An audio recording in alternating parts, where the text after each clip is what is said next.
Pergerakan tanah mengancam sejumlah wilayah di Kabupaten Sukabumi, Jawa Barat. Satu di antaranya di Kampung Nyalindung, Desa Pasir Suren, Kecamatan Palabuhan Ratu. Kabid Kedaruratan Logistik BPBD Kabupaten Sukabumi, Eko Endang Koswara, mengatakan, berdasarkan data pemerintah desa terdapat 13 rumah terdampak. Selain rumah, Jalan Raya Nasional 3 juga turut terdampak, kondisi jalan raya retak-retak dan membahayakan pengendara. Ada 13 rumah data dari Desa Pasir Suren. Penanganan kita sudah konfirmasi dengan masyarakat, ada yang sudah mandiri sebagian dan ada yang belum sama sekali.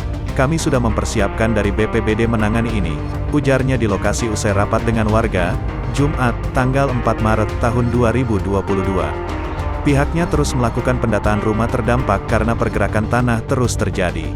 Alhamdulillah, kami ada pertemuan dengan masyarakat di sini, penanganan kita sudah pendataan. Pendataan itu dilakukan lagi karena pergeseran terjadi setiap hari, kalau hujan besar itu ada pergeseran lagi, katanya.